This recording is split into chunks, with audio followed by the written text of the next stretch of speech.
Hey guys, hope that you're all doing well. Welcome back. I know I'm a couple of days late to this dev diary, but it is now the 9th of January. This was posted on the 7th of January, and we are going to take a look through this. This is, I assume, for the 1.31 patch. And so it says, the Swedish summer is going on, and I prefer to wait until you can travel safely, take a full staycation in a Stockholm apartment. All right, cool. So let's get into the dev diary. So, as you can see right here, this is Southeast Asia. Looks like there's definitely some provinces being broken up. So this is funny. I was actually just talking to Elzabo HD like this week about, oh man, I really wish Southeast Asia would get a little bit of love. So this is quite funny and quite on the nose. So that's great. Those of you who even know me slightly know that I love all things Southeast Asia. After 2.5 years on the project, I finally have the opportunity to create the sea map rework of my dreams. Shown above is Mainland Sea. Burma and Myanmar is excluded from the map rework, so I feel that the treatment I gave it during the development of Dharma still holds up. So that means they didn't change anything up in here.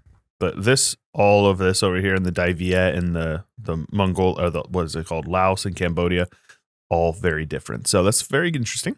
More provinces in general is kind of fun for me. I appreciate anything that adds depth to the game. The Shan mission stick, play the MP, okay, blah, blah, blah. Country setup has not been radically altered.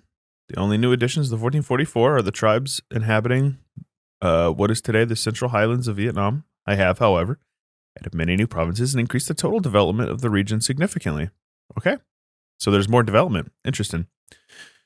According to the logs, the Indochina region now contains 64 provinces with 542 total development. It's quite good. Note that these numbers, like all numbers present in the dev diaries, are not final. I'm especially satisfied with how Lan Na fits into its 5-province state, bordering on its west impassable terrain. Speaking of impassable terrain, the Annamite range now separates Vietnam from Laos, making Dai Viet a drastically more defensible nation. Very interesting. Yeah, this is huge. Anytime they add impassable terrain like this, like, obviously, if you were to put a fort here, like a level 3 fort here, and then move your capital down in here and have fort, your capital, fort, nobody would ever be able to get in there unless they did a naval landing. So kind of cool. So it seems like he said the tribes down here, these are the new guys. Aside from that, this is I actually am not Khmer, I assume, Dai Viet, Lan Zhang. I can't remember all the names. I'm not very good with those names. Anyways, several leasable nations now have cores on held territory by Lan Zhang and Dai Viet. These nations actually already exist in the game files, but are very rarely seen in 1.30 due to lack of cores, unfortunately.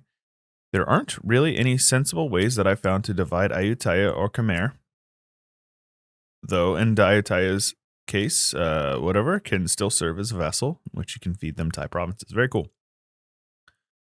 So, taking a look at the culture group. Central Thai and Northern Thai are now simply Thai, which belongs to the Siamese culture group that it shares with Lao and Shan. Countries in this group are now able to form Siam, though Ayutthaya can now do so via its mission tree. The Indo-Chinese culture group is admittedly fairly arbitrary, but does serve to encompass regions of natural Vietnamese expansion in their Nam Tien southward advance. Cham has been moved in this group to reflect that. We no longer equate culture and language. Oh, man. I feel bad for Paradox with all the culture stuff because I get comments on my game, Clay, just like, I can't believe they made this culture, this area. Like, oh, what are they thinking? It's like, come on, guys. It's a video game. Do you understand that culture is so in-depth? Like, what is culture? It is such an abstract thing. There's so many things that play into culture. Getting mad at devs for missing a culture here. Like, oh, these guys are technically, Turkish, but you gave them whatever. It's like, they do their best. You can clearly tell that they try. Look at this. Splitting it up. Makes sense. It's good. Next week, we'll have a similar look at Maritime Sea, modern Indochina and Malaysia. In terms of scripted content, you can expect plenty of historical events, mission trees, disasters, government reforms, estate privileges, and more from the 1.31 update. We will get on to in later weeks. But now I have to say until next time, have a good week. So, major things.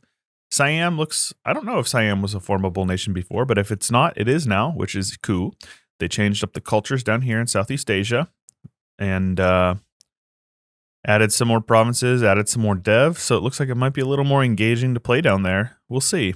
We will see. Those monsoons still really do piss me off. I do not like playing around here because of the monsoons. But anyways, cool.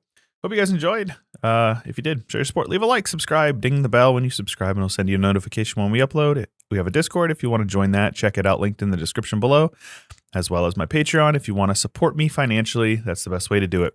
With all that being said, this is Chewyshoot, and I'll catch you guys later. A big special thanks to my top supporters on Patreon: Jack Thompson, Palmer, Bloodbound92, Drunk Binary, Katie Branch, Valentel, Jaren Clampett, Corbett Gaming, RJ Pilot, and many more. You guys are wonderful, and I appreciate you. Don't forget to check out the playlists linked on the left and the right, and don't forget to subscribe.